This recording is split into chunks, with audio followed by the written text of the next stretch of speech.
Welcome to Dredge, a story that takes place all in a little boat where we collect up some of the rarest fish, all while dealing with a little bit of a fright. But with this world covered in fog, it's up to us to solve the mystery of what's happening. Before we do get started though, these videos can take a while for me to make. So if you do enjoy yourself, then make sure to leave a like and subscribe if you haven't already, as it is always extremely appreciated. And without further ado, let's get right into how I 100%ed Dredge. It all started by us crashing into some rocks while trying to navigate a thick fog. But all was okay as we met the mayor of Marrow Islands, who would lend us an old vessel as we were thrusted into our tutorial. Around the ocean there are fishing locations scattered about, and to catch said fish we'll have to play through a little mini game until we triumph over them. But there are some limitations, as for now we only have a coastal rod, meaning coastal fish are the only things that are available. So if we're wanting to catch a fish in the shallow category, we'll need some upgrades. Fish also come in all different sorts of shapes and sizes, making inventory management pretty important in order to have longer fishing trips. You also can't just stay in one spot forever, as you'll eventually run out of fish to catch and gotta give them time to respawn. After we got a good haul going though, I spent about a minute trying to figure out just how to dock back down at the pier, but once I got it, we were introduced to the fishmonger, a place to sell our catches for some money. We could then take our money to the shipwright, getting our first achievement for completing the introduction quest. But with the shipwright, we could buy upgrades for our boat like a shallow fishing rod. But you can't just put anything anywhere, as you have specific slots to carry things like rods, engines, and lights. Yet with our first day coming to an end, night was now upon us, and so was paranoia. With the thick, blinding fog rolling in at night, the fear of the unknown also crept up on us. At this moment, it wasn't too bad to deal with, but we will be getting there. At least we could get our first of many quests from the fishmonger. All that was required was a gray eel and Gulf flounder for one of his customers. Right after completion, we get another quest for some squids, which is a good time to mention that most fish fall into the category of a daytime or nighttime creature, and having a ghost rock just appear out of nowhere would very quickly show the efforts we need to go through to combat night fishing and paranoia. But when going to turn in my squid, we met with the lighthouse keeper, who was very unpleased to see us here and wanted us gone. But it's not like we need to listen to her, so I instead made my way to Little Mare to deliver a package where we had yet another paranoia obstacle. However, we did get our first book after completing the delivery. You have to pretty much equip them, and then as time passes you'll start reading. Once read, they will permanently unlock a passive buff for you. It could be anything like slightly faster movement speed or fish being more valuable, and it's a mechanic I really loved, as you get more books when completing more missions. Speaking of movement speed though, I bought another engine to increase our speed and a headlight to help with the fog a little bit. And to continue with our fishmonger quest, I went out and caught a black grouper. Yet continuing to collect more of them, we fished up the tusked grouper, our first aberration, a rare variant of each fish that are a lot more valuable. With that, we could complete our next order and pick up another one for later. But after noticing our aberrant fish, he took interest in it, and cutting it open to learn more about it, there's a delicately patterned handkerchief in its stomach.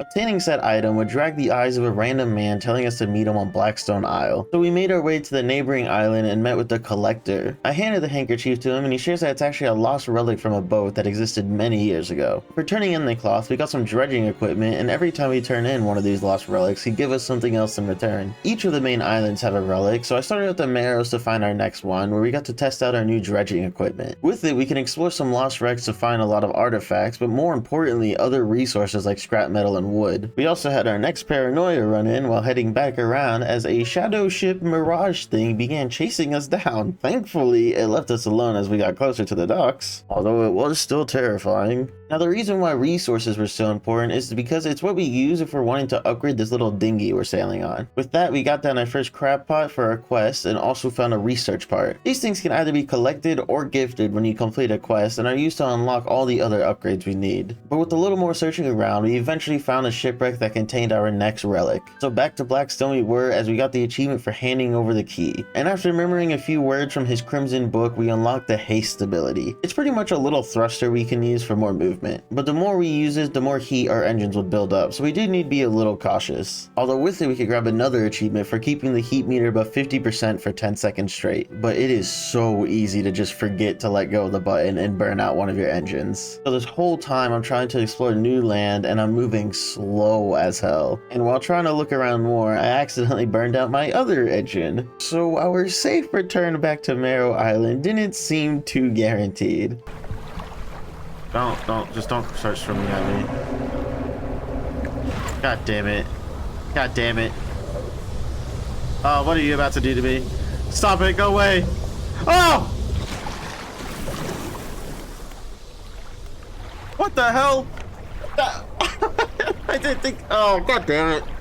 Our first of many deaths are now among us. The worst part about that though is just knowing there are creatures like that out there, because the constant fear of being attacked now puts me so on edge. And good lord, that isn't even the worst of it. But keeping track of our haste a little more, we could explore a lot easier and even found an SOS signal with a castaway who crashed a little while ago. So we threw him into our boat and attempted our best to get past all the suddenly appearing obstacles to bring him back to civilization. We also finally had all the resources to get our first boat upgrade with some extra fishing rod slots. But while once again exploring the other islands, I noticed there were more lands pretty close to me where we already were. And for some reason, I didn't let the name of Devil's Spine stop me.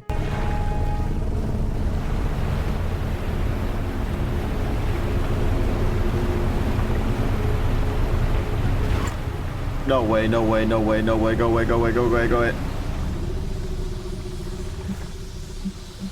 Oh my god, I hate this. I don't want to play anymore. Who recommended this game? Yeah, again, just knowing that something like this even exists here made this game so hard on my heart to continue playing, as I was always just waiting for something to come and get me. And for some reason, I kept pushing even further into the Devil's Spine. We came across a fanatic who claimed my arrival was the answer and that he was to act as the herald of the purge, and I still decided to keep exploring the area even further. At least we got to meet the traveling merchant, who's pretty much a combination of the fishmonger and shipwright. She'd also give us a quest to catch some of the rarest fish out there. While here though, it seems like a good time to look for that next relic. I tried boating around the place for a little while, but was mostly just finding other artifacts. So after some time, I made my way back to Big Marrow, because to be honest, that whole place spooked the hell out of me. At least with our dredging equipment, we could collect more artifacts out of the water and start selling them to the trader for a profit. With that money, we had everything we needed for another upgrade and could now add a trawl net onto our boat. With it, we can now just go around and passively begin to catch fish like this aberrant cod. And speaking of cod, I found this statue on the back of the island with a cod symbol on it and a little storage space. So I went to catch a few more cod and put them all on the statue to fill out the shape as we finished our first fish shrine. And for it, we'd get an upgraded fishing rod. And by just messing around with some of the rods, we got another achievement for filling each of our equipment slots. But after that, there wasn't too much for us to do if we stayed here. So I made my way to our next set of islands with the Gale Cliffs. We found a resident who wanted a rotting conger eel, as fish will start going bad if you hold on to them for way too long. She also informed us about a bunch of shipwrecks around the back, which sounded like a great place to find another relic. So I made my way out at night, 2 birds with 1 stone, as the eel is a night fish. But while searching, I'm attacked by another insanity creature,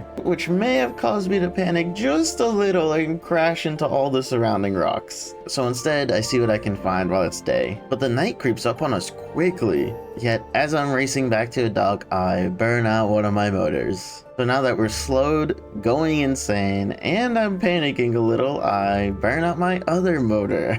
Again. But not all is bad, as I do grab that conger eel. Sounds like good news, right? But just to make it not, our ship is infested with something which causes our eel to become infected, meaning no matter how long we hold on to this thing, it will never spoil. We somehow survive until morning, but just to be a little more annoying, we're attacked by another insanity creature, pretty much meaning we made it back to the traveling merchant with nothing to show. But I made sure to sleep and reset everything, and once again went to find that relic, just to once again be attacked by this thing even while my sanity is perfectly fine. At this point, I'm just getting so annoyed with the constant attacks.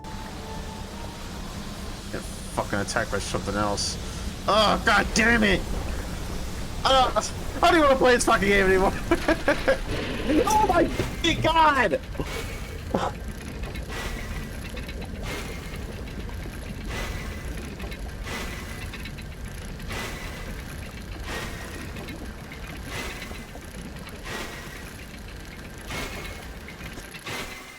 So, assuming that I'm just not meant to be in this area yet, I head back to the Marrows and decide to focus on just making money. While doing that, we got a few achievements, starting with emptying 25 fishing spots. Emptying so many meant that it was pretty easy to get a full inventory worth of fish and equipment, and selling all of those fish also let us make a total of $1,500. With so much money, I got a rod upgrade to start catching oceanic fish. My thought is that the investment would be worth it, as they have to be more valuable. And while they are, they're also such weird shapes that you can't really fit many, but the important part was we were making money and had everything we needed to be able to get all of our first tier upgrades, and then get our next achievement for buying the level 2 ship hull. Getting there is actually surprisingly hard though, as the longer we stayed at the Marrows, the less resources I was able to find. So if we wanted to keep progressing, I had to venture out once more. This time it was the Stellar Basin, which did at least look relatively safe. To start, we could get another pretty easy achievement just by catching fish and then discarding them until we tossed out 25. And of course, while we're here, we're going to be looking for that relic the collector wants. While that was hard to find, the resources in this area were plentiful.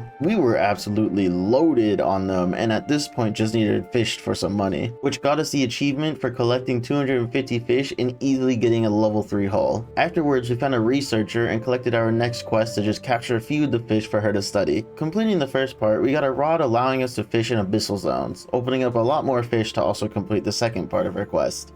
But to finish all of it, we need some more upgrades. Yet even with all of that, I was still looking for this relic. It was thankfully pretty bright here even at night, so I didn't have to worry about going insane too much. But we still weren't having much luck. However, we did come across this stranded dog and could bring it on board. I'll get back to him in a moment, but oh my god, I swear this dog literally helped me understand the game. But there's a little more I did before we get to that. We bought the versatile rod, which is easily one of the best as it unlocks 4 fishing areas. After equipping it though, I noticed our fishing speed went up a considerable amount, so I fiddled around with a few rods and could get the achievement for getting our fishing speed above 200%. And while looking at my inventory, I also saw I had some extra engine space with all that upgrading, getting us another achievement for having our max speed above 75 knots. Now let's get back to this game-saving dog. When we brought it aboard, it gave us another quest to find it a suitable home. I started with the researcher, but she didn't seem too interested in him. I then went around and spoke with every single NPC I knew to see if they also wanted the dog. I thought maybe a grieving father or the builder who lives in this island all alone would want the company. That's when I was brought all the way back to Gale Cliffs, as maybe the woman who already has a dog would like to have another one. Now, no one wanted the dog, but I did notice this little area in the back that had another resident. From him, we could learn how to use explosives because there's all these areas blocked off by debris. But before helping us, he wanted us to find his family crest and told us about the dangers. Turns out that little snake that kept attacking us while we were here was not an insanity creature, but is in fact a very real threat. Once we leave the little town area, it'll chase us down hard. But if we get away from it or it attacks us, it'll go on a cooldown for a little while. Knowing this just for some reason made almost every part of the game kind of click in my mind. We easily were able to escape from the beast this time around and find the family crest with no problem. So we returned it back to the old man, who now wanted to go and live with his brother again. But before accepting him back, we had to once again travel through the snake's labyrinth and set off some explosives he placed there a while back. With all of our upgrades, we could easily take a hit from the creature and clear the path. And reporting back to him meant we now had a supply of explosives for ourselves. Using some, we could clear the debris blocking the shipwreck and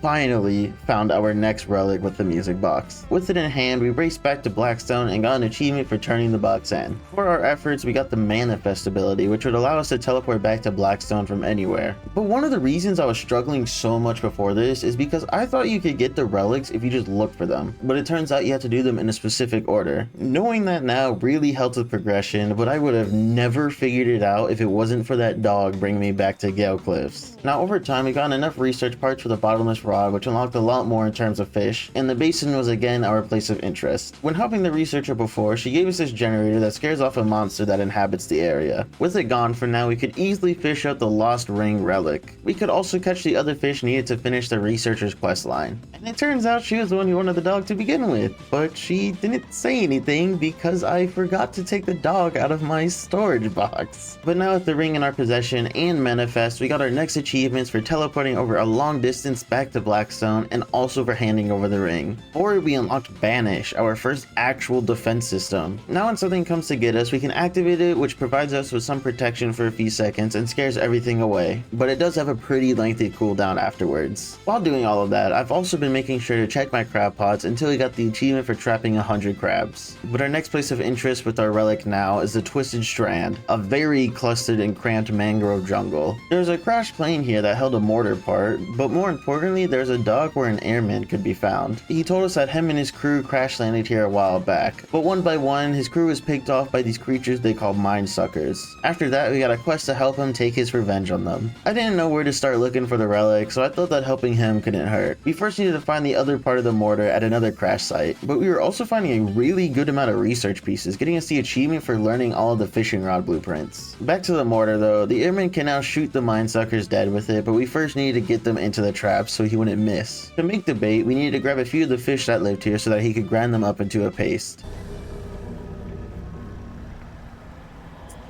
Here's my foghorn now.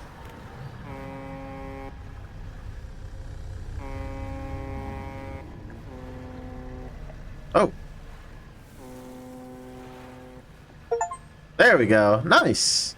Now that we have the bait, we could locate the 3 traps the airman had set so he could obliterate the creatures without mercy. And for helping him get his revenge, he handed over a necklace that happened to be our relic, as he thought we could sell it for a pretty penny. But instead, we of course turned it into the collective for our achievement. With it, we also unlocked atrophy, which is kind of not good, so I'm not even going to bother talking about it. But we did at least collect enough random artifacts to make $1,500 off of selling them, and also had everything we needed in order to get hull level 4 on our boat. Oh yeah, tier 4 upgrade. 15 cargo spaces. Oh my god! That is nice.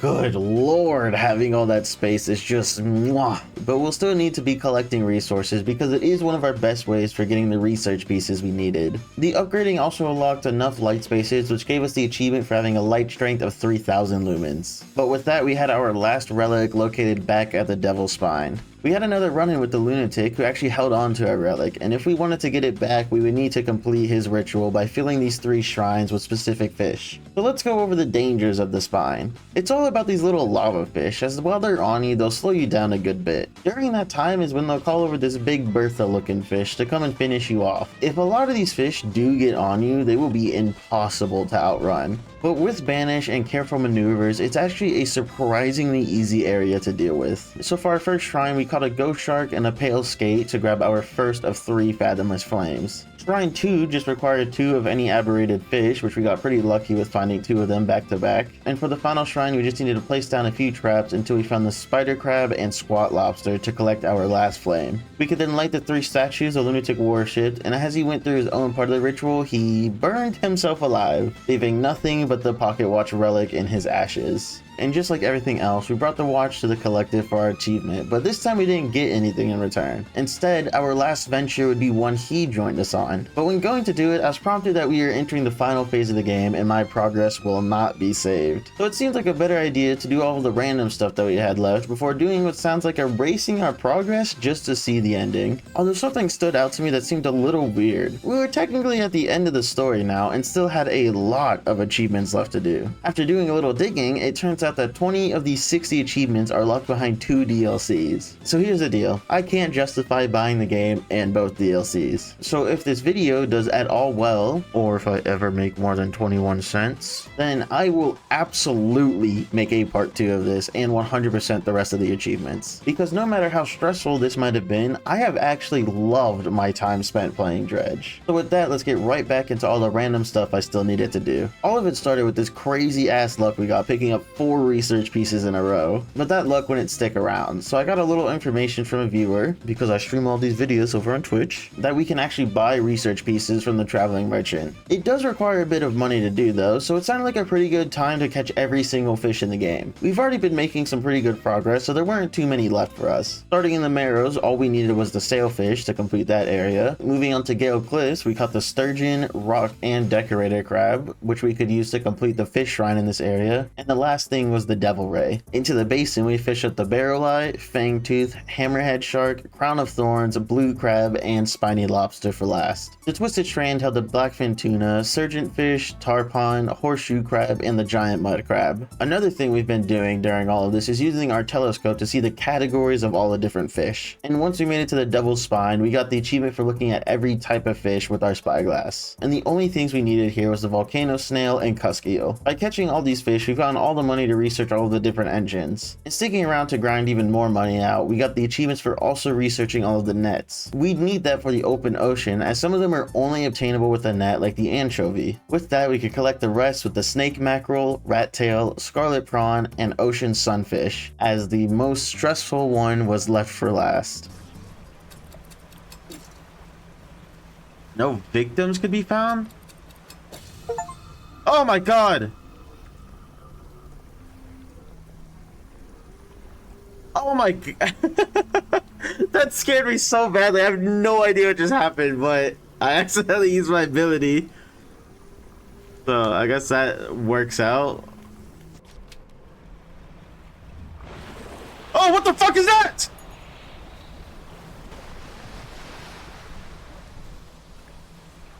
Sorry, that's probably very loud. Oh my god, we got it.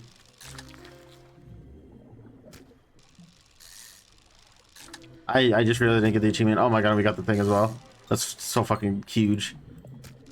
I'm so glad I stopped to see what this was. Oh my god, we got both of them. Oh my god. Oh my god. Get me out of here.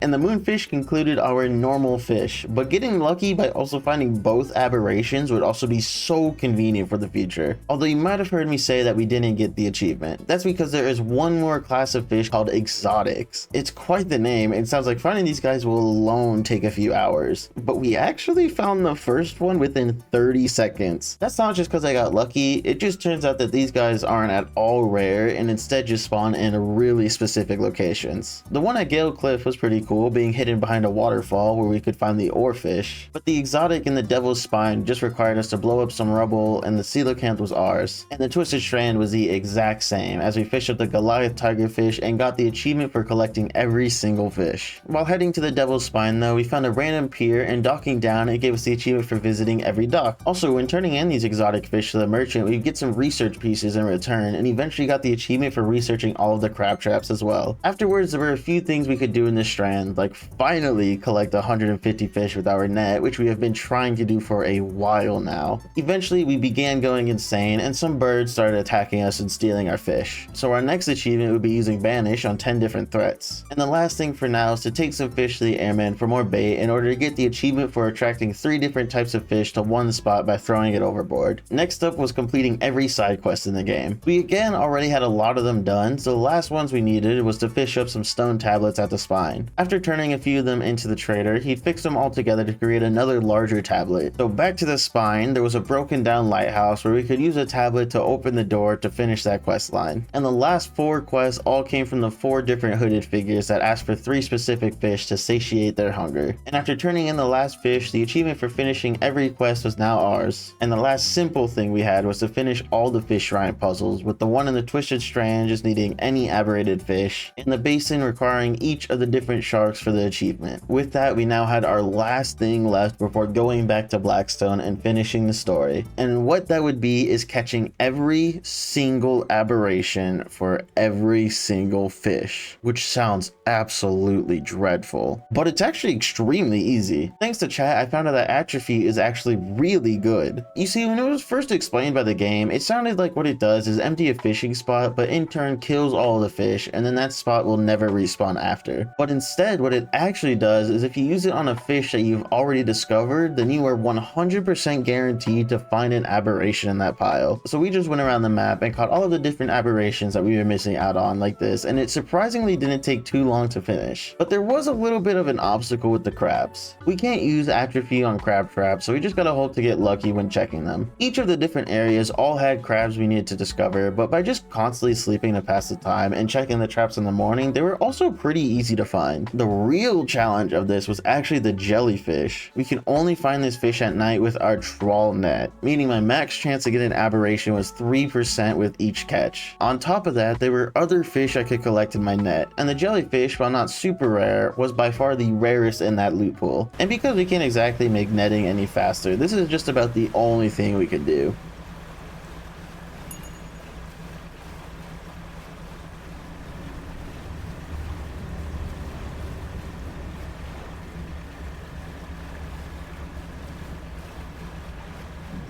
Just one big circle throughout the whole night until finally 30 minutes later we got our aberrant jellyfish. This one catch took half of the time it took to find every other fish combined, by the way. But a little later we could finish it off with the charged sunfish and our achievement for discovering every aberration. And now it was time to see just how this game ends. The collector directed us with a light to go where a lost land once stood. Reaching our destination, he threw each of the different relics into the ocean one by one until he got to the music box. With that, we get our achievement for finding a use for the relics as a woman emerged from the sea. But she wasn't the only thing that the relics would awaken, as a Cthulhu-looking monster rose from the waters. And because of our action, every last person who was still on these lands was completely wiped out.